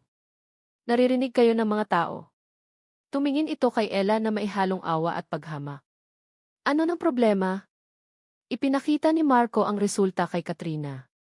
Nanlaki ang mga mata nito sa pagkukunwaring gulat. Oh, my God. So, it's true. Ikaw nga ang ama. Tumingin itong muli kay Ella. Kawawa ka naman, Marco. Ginamit niya ang mga inosenteng bata. Halatang-halata na pera lang ang habol niya sa'yo. Tumahimik ka, sigaw ni Rina, ngunit pinigilan siya ni Ella.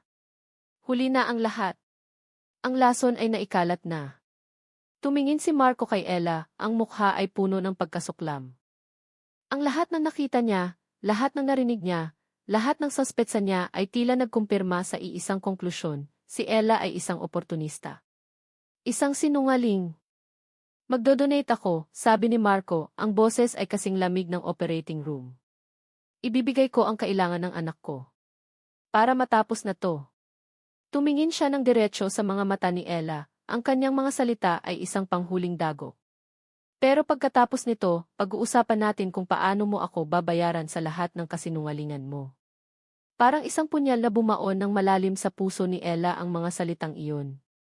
Hindi na niya kaya. Ang kanyang mga tuhod ay bumigay. Napaluhod siya sa sahig, ang kanyang katawan ay nanginginig sa pag-iyak. Wala na siyang pakialam sa kanyang dangal. Wala siyang pakialam kay Katrina o sa mga taong nakatingin. Ang tanging nakikita niya ay ang lalaking nagmamay-ari ng kalahati ng puso ng kanyang mga anak at ang pader ng galit sa pagitan nila. Patawarin mo ako, Marco, sabi niya, ang boses ay basag at halos hindi marinig. Parang awa mo na gawin mo ang lahat para kailiyo patawarin mo ako. Ngunit si Marco ay hindi na nakikinig. Tiningnan niya lang siya sa sahig, isang babaeng wasak at talunan. Pagkatapos, sa huling pagkakataon, tumalikod ito at naglakad palayo, ang bawat hakbang ay naglalayo sa kanya, hindi lang sa pisikal, kundi sa lahat ng posibleng pag-asa na maaaring mabuo pa sa pagitan nila. Lahat ay nawala. Ang galit ay isang apoy na kayang sunugin ang lahat sa kanyang daraanan. Sa loob ng ilang araw, iyon ang tanging naramdaman ni Marco. Galit sa sarili dahil sa kanyang kahinaan 5 taon na ang nakalipas. Galit kay Ella dahil sa kanyang pagsisinungaling. Galit sa tadhana dahil sa gulong idinulot nito sa kanyang buhay. Ang mga araw bago ang bone marrow transplant ay dumaan na parang isang pelikula. Ang lahat ay gumagalaw, ngunit si Marco ay isang manonood lamang. Nag-usap sila ng mga doktor. Pumirma siya ng mga consent form, sumailalim siya sa mga huling pagsusuri. Ginawa niya ang lahat ng may malamig na determinasyon na parang isang transaksyon sa negosyo. Ang layunin, iligtas ang bata. Pagkatapos, haharapin niya ang ina nito. Sa araw ng operasyon, ang hangin sa waiting area sa labas ng operating room complex ay mabigat at puno ng hindi masambit na mga salita. Nakaupo si Marco sa isang dulo ng mahabang upuan, ang kanyang mga siko ay nakapatong sa kanyang mga tuhod, ang mga kamay ay magkasalikop. Sa kabilang dulo, mga 10 talampakan ang layo, ay nakaupo si Ella. Hindi sila nag-iimikan. Hindi sila nagtitinginan. Dalawang estranghero na pinag-iisa ng iisang laman at dugo na kasalukuyang nakikipaglaban para sa buhay nito sa loob ng operating room. Ang tanging tunog na maririnig ay ang mahinang pag-iyak ni Ella at ang tahimik na pag-alo sa kanya ni Rina. Ang galit ni Marco ay hindi pa rin nawawala, ngunit sa ilalim nito, isang bagong damdamin ang nagsimulang umusbong. Isang damdaming hindi niya gustong aminin. Takot. Isang matinding takot na baka mawala ang isang anak na hindi man lang niya nakilala. Isang anak na tinawag siyang kamukha ng kanyang ama. Isang anak na ngayon ay dinudugtungan ng kanyang buhay. Biglang lumapit si Rina sa kanya. Nag-alangan ito noong una, ngunit may determinasyon sa kanyang mga mata. Sir Marco, mahinang sabi nito. Tumingin lang si Marco, hindi nagsasalita. May iniabot si Rina sa kanya. Isang maliit at lumanang shoebox, ang takip ay medyo mayupi na. Hindi ko po dapat ginagawa to, pero sa tingin ko, kailangan ninyong makita. Naguguluhang tiningnan ni Marco ang kahon. Ano to? Buhay ni Ella sa loob ng 5 taon, sagot ni Rina. Bago ninyo po siya husgahan ng tuluyan, sana tingnan ninyo muna. Iniwan ni Rina ang kahon sa upuan sa tabi niya at bumalik sa kinaroroonan ni Ella. Tinitigan ni Marco ang kahon na parang isa itong ahas na anumang oras ay maaaring tumuklaw. Isang bahagi ng kanyang isip ang nagsasabing huwag itong buksan, na isa lang itong desperadong paraan ni Ella para makuha ang kanyang simpatya. Ngunit ang kabilang bahagi, ang bahaging naghahanap ng mga kasagutan, ay hindi mapakali. Sa huli, nanaig ang pag-usisa. Dahan-dahan niyang inangat ang takip. Ang unang nakita niya ay isang tumpok ng mga litrato. Ang nasa ibabaw ay isang larawan ng 3 sanggol na magkakatabi sa isang kuna. Ang maliliit nilang mga mukha ay kulubot pa, ang kanilang mga mata ay bahagya pang nakamulat. Sa ilalim ng larawan ay may sulat kamay, ang aking 3 bituin. Liam, Leo at Leah. Ang aking lakas. Isa-isa niyang tiningnan ang mga litrato. Ang unang kaarawan ng mga bata, ang mga mukha nila ay puno ng cake. Ang unang araw nila sa daycare, si Liam ay nakangiti ng malaki habang si Leo at Leah ay nakakapit sa binti ng kanilang ina. Ang isang Pasko na halatang simple lang, na may isang maliit na Christmas tree na pinalamusyan ng mga gawa sa papel na palamuti. Sa bawat litrato, iisa ang pare-pareho, si Ella. Laging nandoon si Ella, ang kanyang mukha ay minsan pagod, minsan masaya, ngunit laging puno ng pagmamahal. Walang bakas ng lalaki sa mga litratong iyon. Walang ama. Siya lang at ang 3 bata. Sa ilalim ng mga litrato, mayroong isang manipis na notebook. Isang journal. Nag-aalangan siyang buksan ito. Pakiramdam niya ay isang pagsalakay ito sa pribadong buhay ni Ella. Ngunit kailangan niya. Kailangan niyang malaman. Ang unang pahina ay may petsa, 5 taon na ang nakalipas, ilang linggo matapos ang gabing iyon. 2 linya. Hindi ko alam kung matutuwa ako o matatakot. Paano ko to gagawin mag-isa? Ang ama hindi ko na siya hahanapin. Kasalanan ko to, hindi ko sisirain ang buhay niya. Ako na lang. Kakayanin ko to para sa'yo, anak. Napahinto si Marco. Ang mga salita ay tumagos sa pader ng galit na itinayo niya. Nagpatuloy siya sa pagbabasa. 3 daw kayo. Sabi ng doktor, triplets. Hindi ako makapaniwala. Paano ko kayo bubuhayin? Pero habang hawak ko ang tiyan ko, alam kong hindi ako nag-iisa. Kayo ang milagro ko. Dear Liam, ang likot-likot mo na. Lagi mong inaaway ang mga kapatid mo pero ikaw din ang unang magtatanggol sa kanila. Manang-mana ka sa kanya. Matapang. Dear Leah, prinsesa ka namin. Ang ngiti mo, kayang-kayang pawiin ang pagod ni mommy. Sana lumaki kang mabait at matatag. Dear Leo, anak, ikaw ang pinakatahimik sa kanilang 3, pero ikaw ang may pinakamalalim na mga mata. Lagi kang nagmamasid, laging nag-aalala para sa akin. Patawarin mo si mommy kung minsan pagod na pagod ako ha? Ang bawat pahina ay isang sulyap sa isang buhay na hindi niya alam na umiiral. Isang buhay ng sakripisyo, ng pag-aalala, at ng walang kapantay na pagmamahal. Walang nabanggit tungkol sa pera. Walang plano. Ang tanging naroon ay ang kwento ng isang ina na ginagawa ang lahat para sa kanyang mga anak. Nakarating siya sa huling mga pahina na isinulat ilang linggo lang ang nakalipas. Nandito na siya. Ang ama ninyo. Sisi na siya ngayon ng ospital kung saan ako nagtatrabaho. Natatakot ako. Natatakot akong kunin niya kayo sa akin. Kayo na lang ang mayroon ako. Napapikit si Marco. Ang galit sa kanyang dibdib ay unti-unting napalitan ng isang damdaming mas masakit, pagsisisi. Lahat ng akusasyon niya, lahat ng masasakit na salitang binitawan niya lahat ay mali. Hindi siya nagtago dahil sa pera. Nagtago siya dahil sa takot. Takot na mawala sa kanya ang mga bata. Nang imulat niya ang kanyang mga mata, napuno ang mga ito ng luha. Sa unang pagkakataon sa loob ng maraming taon, umiyak si Marco Alcantara. Umiyak siya para sa 5 taon na nawala. Umiyak siya para sa isang babaeng hinusgahan niya ng mali. At umiyak siya para sa isang anak na kasalukuyang nasa bingit ng kamatayan. Isinara niya ang journal at ang kahon. Tumayo siya at naglakad papunta sa kinaroroonan ni Ella. Napatingin ito sa kanya, ang mga mata ay puno ng pagtataka at kaba. Umupo si Marco sa tabi niya. Walang nagsalita sa loob ng ilang sandali. Patawad, bulong ni Marco, ang boses ay basag. Ella, patawarin mo ako. Bago pa man makasagot si Ella, biglang bumukas ang pinto ng operating room. Isang nurse ang lumabas, ang mukha ay puno ng pagkataranta, ang uniforme ay may mga patak ng dugo. Doc, sigaw ng nurse, hindi kay Marco, kundi sa isang surgeon na nag-aabang din sa labas. Doc, may problema po sa blood supply. Mukhang may nagsabotage. Ang mga bag ng O-negative blood na nakareserba, hindi compatible. Mali ang label. Mali ang label. Ang mga salitang iyon ay parang isang bala ng baril na bumasag sa katahimikan ng waiting area. Sa isang iglap, nawala ang Marco na marupok at nagsisisi. Ang lumitaw ay si Marco Alcantara, ang isang leader na kailangang kumilos ng mabilis at may katiyakan. Ang buhay ng anak niya ang nakasalalay dito. Anong ibig mong sabihin na mali ang label? Tanong niya sa natatarantang nurse. Ang boses niya ay kalmado, ngunit may bigat na nagpatigil sa lahat. Sir, ang mga dugo po nag-react ang pasyente. Hindi po O-negative ang laman kahit iyon ang nakasulat.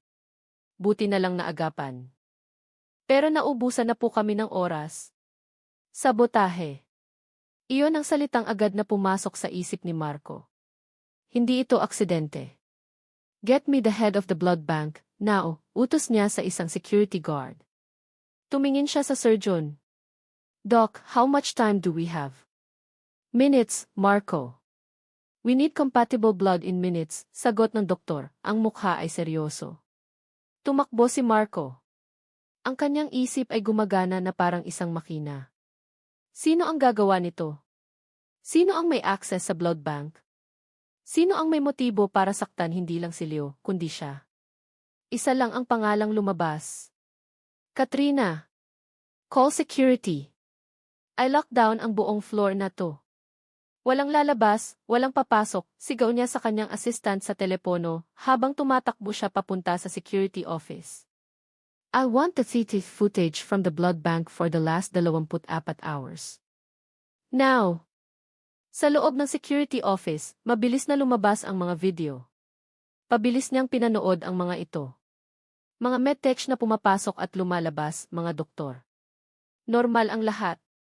Ngunit bandang madaling araw, isang tao ang nakakuha ng kanyang atensyon. Isang nurse na hindi pamilyar. Pumasok ito sa blood bank, nagtagal ng ilang minuto at mabilis na umalis. Sino yan? Tanong ni Marco. Checking, sir, sabi ng security officer, mabilis na nagtatype sa computer. Ayun po. Nurse on call mula sa isang agency. Si Nurse Alvarez. Pero ang record po, wala siyang schedule sa floor na to ngayong gabi. Hanapin niyo siya. Kasabay noon, tumunog ang telepono. Ang kanyang assistant. Sir, nahanap na po namin ang record ng nawawalang diazepam. May teeth footage din po. Inutusan po ni Ma'am Katrina ang isang janitor na itago ang gamot at isisi kay Nurse Santos. Umamin na po ang janitor. Kumpirmado. Ang lahat ng ito ay gawa ni Katrina. Mula sa pagnanakaw ng gamot hanggang sa pagsabotahe sa dugo ng kanyang anak. Isang malamig na galit ang gumapang sa buong katawan ni Marco. Hindi na ito galit ng isang sihi na nasira ang reputasyon. Ito ang galit ng isang ama. Naiwan si Ella sa waiting area, ang kanyang katawan ay nanginginig. Sabotahe. May gustong pumatay sa kanyang anak. Niyakap niya si Rina, ang takot ay bumabalot sa kanyang buong pagkatao. Sino nang gagawa nito, Rina? Sino? Umiiyak niyang tanong. Bago pa man makasagot si Rina, isang pamilyar na boses ang narinig niya mula sa likuran. What tragedy? Lumingon si Ella. Nakatayo roon si Katrina, ang mukha ay nakasuot ng maskara ng peking pakikiramay. I heard what happened. Grabe naman. Nagkaroon pa ng problema sa blood supply. I'm so sorry, Ella. Tumingin si Ella sa mga mata ni Katrina. At sa likod ng peking awa, nakita niya ito. Isang kislap ng tagumpay. Isang malamig na kasiyahan. At sa sandaling iyon, alam na niya. Tumayo si Ella. Sa unang pagkakataon, hindi siya natakot. Wala nang natitirang takot sa kanya. Pinalitan na ito ng galit ng isang ina. Ikaw, sabi ni Ella, ang boses ay mahinahon ngunit may bigat na nakapagpatahimik sa buong paligid. Ikaw ang may gawa nito. Tumawa si Katrina. Don't be ridiculous. Bakit ko naman gagawin yan? Dahil baliw ka, sagot ni Ella, lumalakad palapit. Gagawin mo ang lahat para makuha si Marco, kahit pa pumatay ka ng isang inosenteng bata. Buhay ng anak ko ang pinag-uusapan dito, Katrina. Wala kang pruweba, sigaw pabalik ni Katrina, ang kanyang maskara ay nagsisimula ng mag-crack. Hindi ko kailangan ng pruweba, sigaw ni Ella. Nararamdaman ko. Alam ko. Ikaw ang nagtanim ng gamot sa locker ko. At ikaw ang may pakana nito. Para ano? Para isipin ni Marco na malas ako. Na ako ang may dala ng lahat ng problema? Para bumalik siya sa'yo. Umalingaw-ngaw ang sigaw ni Katrina sa buong pasilyo, ang kanyang pag-iisip ay tuluyan ng bumigay. Ako nga. Dahil akin dapat si Marco. Akin lang siya. Kung hindi lang kayo dumating sa buhay niya, masaya na sana kami ngayon. Ikaw at ang mga bastardo mong anak ang sumira sa lahat. Sakto sa pag-amin niyang iyon, bumukas ang pinto ng elevator. Lumabas si Marco, kasama ang security, at isang lalaking mas matanda, ang ama ni Katrina. Narinig ng lahat ang kanyang sinabi. Napatigil si Katrina, ang mukha ay namutla nang makita ang kanyang ama. Daddy. Umiling ang ama niya, ang mukha ay puno ng hiya at pagkadismaya. Katrina, anong ginawa mo? Sir, may isa pa po, sabi ng security guard kay Marco, habang hawak ang isang nanginginig na nurse, si Nurse Alvarez. Umamin na po siya. Inutusan daw po siya ni Ma'am Katrina. Kapalit ng malaking halaga. Gumuho ang mundo ni Katrina. Tiningnan niya si Marco, ang mga mata ay puno ng desperasyon. Marco, please mahal kita. Ngunit ang tiningnan ni Marco ay si Ella. Ang mga mata niya ay puno ng pagsisisi at paghingi ng tawad. Sorry na, Katrina, sabi ng ama nito, hinawakan ang braso ng anak. Tapos na ang lahat. Kinalagkad nito palayo ang umiiyak at sumisigaw na si Katrina, palayo sa gulong nilikha nito. Sa gitna ng kaguluhan, isang figura ang lumabas mula sa operating room. Ang surgeon. Pagod ang mukha nito, ngunit sa unang pagkakataon, may isang maliit na ngiti sa labi. Tumingin ito kina Marco at Ella. Nahanapan namin siya ng dugo mula sa reserve bank sa kabilang building. It was close, sabi ng doktor. The surgery was successful. Nawala ang lakas sa mga tuhod ni Ella. Ngunit bago pa siya bumagsak, dalawang malakas na braso ang sumalo sa kanya.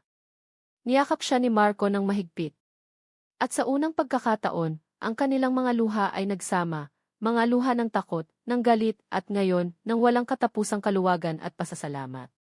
Niyakap niya ito pabalik, ang kanilang mga puso ay sabay na tumitibok para sa iisang himala. Ang mga araw na sumunod sa operasyon ay dumaan na parang isang panaginip na dahan-dahang nagiging totoo. Ang malakas na tunog ng mga monitor sa ihihi ay napalitan ng mas mahinang mga beep sa isang private room. Ang mukha ni Leo na dating maputla ay unti-unti nang nagkakakulay. Ang bawat maliit na pagbabago, ang paggalaw ng kanyang mga daliri, ang pagmulat ng kanyang mga mata, ang unang mahinang ngiti, ay isang milagrong ipinagdiriwang nina Ella at Marco. Sa panahong iyon, isang bagong routine ang nabuo. Ang ospital ay naging kanilang tahanan. Si Marco, sa unang pagkakataon, ay tinalikuran ang kanyang tungkulin bilang si. Ang kanyang opisina ay naging ang upuan sa tabi ng kama ni Leo. Ang kanyang mga meeting ay napalitan ng pag-aaral kung paano magtimpla ng gatas o magpalit ng diaper. Isang hapon, naabutan ni Ella si Marco na seryosong-seryoso habang sinusubukang palitan ang diaper ni Leah. Si Liam ay tumatawa ng malakas sa tabi, habang si Leah ay tila naguguluhan sa inaasa ng lalaking ngayon ay lagi na nilang kasama. Hindi ganyan, sabi ni Ella, isang maliit na ngiti ang sumilay sa kanyang labi sa unang pagkakataon sa loob ng maraming araw. Lumapit siya at kinuha ang diaper. Dahan-dahan lang. Ganto, isi. Tiningnan siya ni Marco, ang mukha ay bahagyang namumula. Sorry. Hindi ako sanay. Okay lang, sagot ni Ella, ang kanyang boses ay malambing. Natututunan naman ang lahat. Ang mga sandaling tulad noon ang naging tulay sa pagitan nilang dalawa. Ang mga maliliit at ordinaryong bagay na iyon ang unti-unting naghilom sa malalaking sugat ng nakaraan. Wala nang sisihan.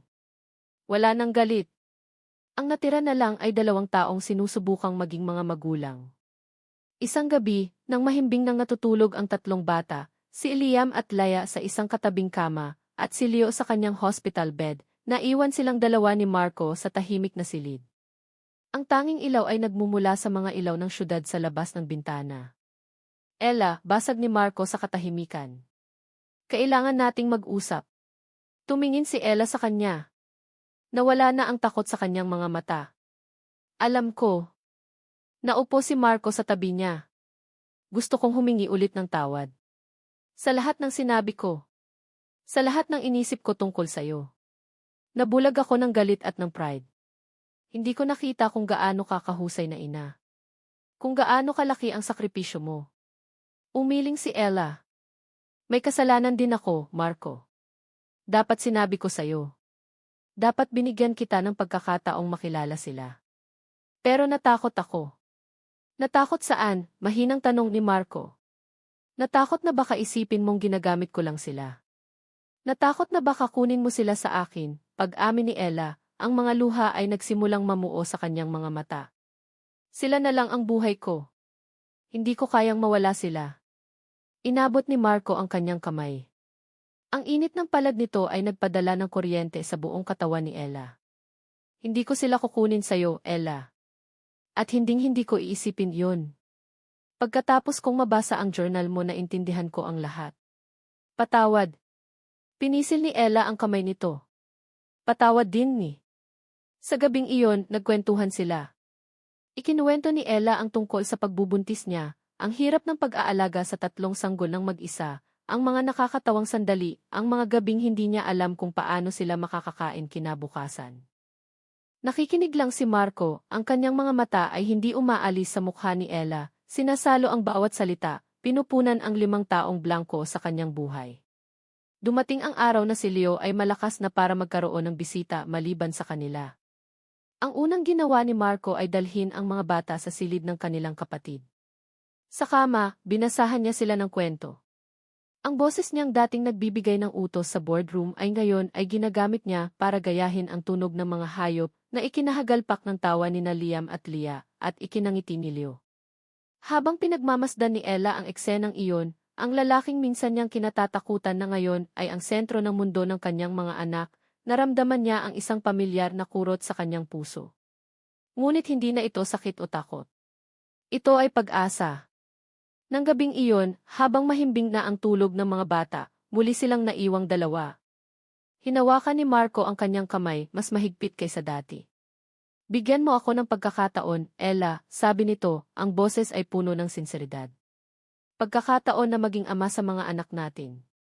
Huminto ito sandali, tila naghahanap ng tamang salita. At maging sayo. Hindi agad nakasagot si Ella. Tinitigan niya ang kanilang magkahawak na kamay.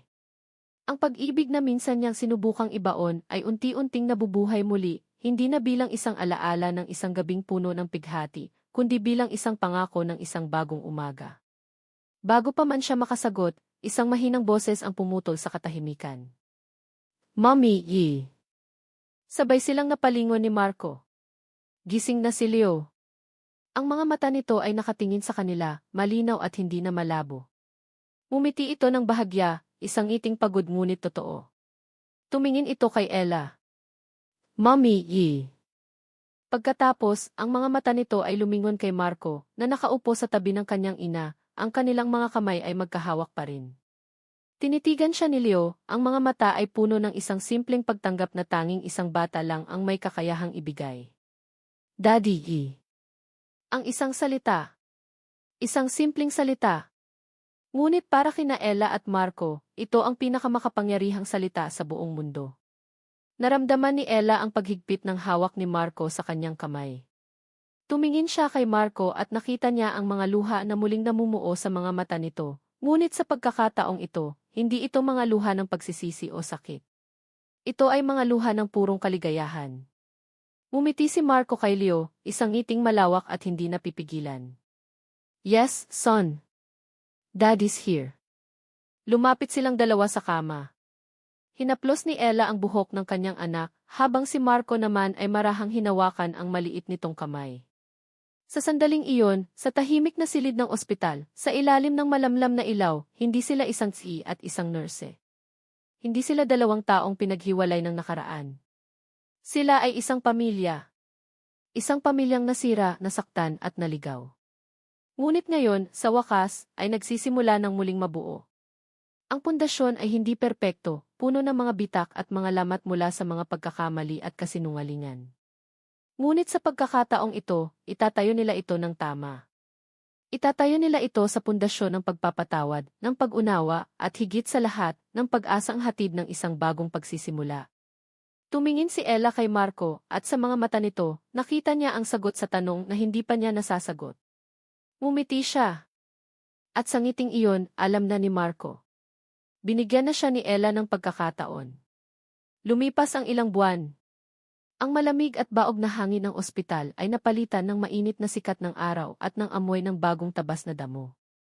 Ang mga tunog ng medical monitor ay napalitan ng mga hiyawan at tawanan ng tatlong malulusog na bata.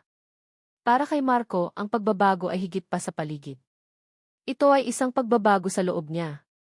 Ang bigat ng pangalang Alcantara na dati ay isang korona ng obligasyon ay ngayon ay naging isang korona ng inspirasyon.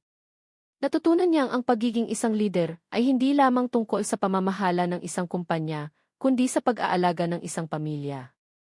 Isang maaraw na Sabado, dinala niya sila sa isang parke sa labas ng lungsod. Inilatag nila ang isang malaking picnic blanket sa ilalim ng isang mayabong na puno ng akasya. Habang naghahanda si Ella ng kanilang pagkain, si Marco naman ay nakikipaghabulan sa mga bata. Daddy, hindi mo ako mahuhuli, sigaw ni Liam, ang kanyang maliliit na binti ay mabilis na tumatakbo. Mas mabilis ako, sagot naman ni Elia, na may hawak na isang kumpol ng mga bulaklak na pinitas niya. Si Leo, na ngayon ay ganap ng malusog at malakas, ay nakaupo sa tabi ni Marco, abala sa pagguhit sa isang piraso ng papel. Hindi na siya ang tahimik at laging nagmamasid na bata. Ngayon, ang kanyang mga mata ay nagniningning sa saya. Umupo si Marco sa tabi ni Leo at tiningnan ang ginuguhit nito. 5 stick figures na magkakahawak kamay sa ilalim ng isang malaking araw. Sino yan? Tanong ni Marco. Tayo, sagot ni Leo, sabay turo sa bawat isa. Ako, si Kuya Liam, si Ate Lia, si Mommy at ikaw, Daddy. Isang mainit na pakiramdam ang bumalot sa puso ni Marco. Sa loob ng maraming taon, ang kanyang buhay ay tungkol sa mga nagawa niya, mga degree, mga parangal, mga deal na naisara. Ngayon, ang pinakamalaking tagumpay niya ay nasa isang piraso ng papel, iginuhit ng isang bata. Tumingin siya kay Ella, na abala sa pag-aayos ng mga sandwich. Ang paraan ng paghawi nito sa kanyang buhok kapag humahangin, ang maliit na ngiti sa kanyang labi habang pinagmamasdan ang mga bata, ang mga simpleng bagay na iyon ang bumubuo sa kanyang buong mundo. Naalala niya ang kanyang ama. Dati, ang tingin niya sa legasya nito ay ang malaking gusali ng ospital, ang pangalan na nirerespeto sa industriya. Ngayon, naintindihan na niya.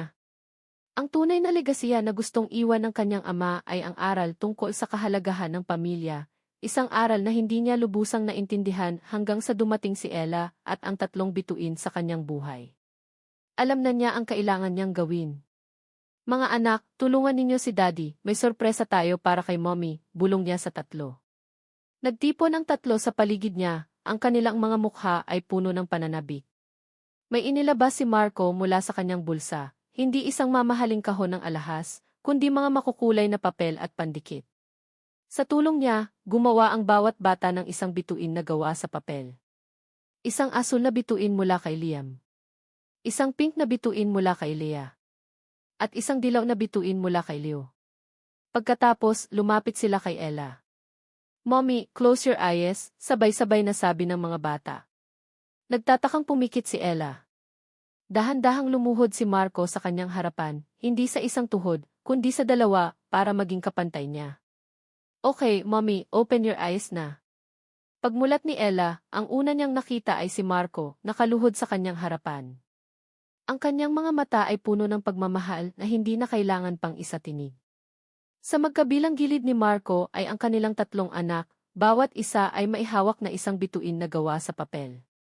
Ella, simula ni Marco, ang boses ay bahagyang nanginginig, hindi sa kaba, kundi sa bigat ng kanyang nararamdaman. Hindi ko na maibabalik ang mga taon na nasayang. Hindi ko na mabubura ang sakit na naidulot ko. Pero nandito ako ngayon. Tumingin siya sa tatlong bata. Sila ang mga bituin na nagbigay liwanag sa madilim kong mundo. Pero ikaw ang langit na bumubuo sa kanila, Ella. Ikaw ang universo ko. Inilahad niya ang kanyang kamay. Walang sing-sing. Walang diamante. Tanging isang pangako. Hindi ko tatanungin kung gusto mong magpakasal sa akin. Dahil ang hihilingin ko ay higit pa roon. Huminga siya ng malalim. Ella Santos, will you be Dinbay family forever? Tumulo ang mga luha sa mga mata ni Ella. Hindi ito mga luha ng kalungkutan o pagsisisi. Ito ay mga luha ng kagalakan ng pagiging buo. Dahan-dahan siyang tumango, hindi makapagsalita. Sizes, sabay-sabay na sigaw ng tatlong bata, at sabay-sabay silang tumalon para yakapin ang kanilang mga magulang. Naging isang malaking grupo sila ng yakapan sa gitna ng picnic blanket. Tawa, iyak at halik ang naghahari. Niyakap ni Marco silang apat, si Ella, at ang kanyang tatlong maliliit na bituin. Itinaas niya ang kanyang paningin at tumingin sa malawak na asul na langit. Dati, ang pakiramdam niya ay nawawala siya, nag-iisa sa kalawakan. Ngunit ngayon, nahanap na niya ang kanyang konstelasyon. Ang tatlong pinakamaliwanag na bituin na magiging gabay ng kanyang puso, at ang isang babae na kanyang magiging tahanan, magpakailanman. At dito nagtatapos ang kwento ni Marco, Ella, at ng kanilang tatlong bituin. Maraming salamat sa inyong walang sawang pagsubaybay sa bawat kabanata ng kanilang paglalakbay. Mula sa unang pahina hanggang sa huling salita, naging karamay ko kayo sa pagbuo ng isang kwentong puno ng sakit, pag-asa, at walang hanggang pag-ibig. Habang isinusulat ko ang bawat tagpo, ramdam na ramdam ko ang bigat ng mga pagsubok ni Ella at ang lamig ng pader na itinayo ni Marco sa kanyang puso. Kasama ninyo akong kinabahan, nasaktan, at sa huli, naging saksi sa isang pag-ibig na kayang maghilom ng kahit gaano kalalim na sugat. Nais kong iwan sa inyo ang mga aral na sana'y napulot natin mula sa kanilang kwento, na ang tunay na pag-ibig ay hindi lamang puro kilig at saya, kundi ito'y isang desisyon na manatili, umunawa at magpatawad. Na ang pamilya ay hindi laging perpekto, ngunit ito ang ating kanlungan at lakas. At higit sa lahat, kahit gaano pa kadilim ang nakaraan, laging may liwanag na nag-aabang sa hinaharap, hanggat tayo ay may pananampalataya at pag-asa. Sana'y napangiti, napaiyak, at nainspirasyon kayo ng kwento ni Marco at Ella. Ang bawat komento, bawat reaksyon, at bawat sandaling inilaan ninyo ay napakalaking bagay para sa akin. Ngayon, nais ko namang marinig ang inyong saloobin.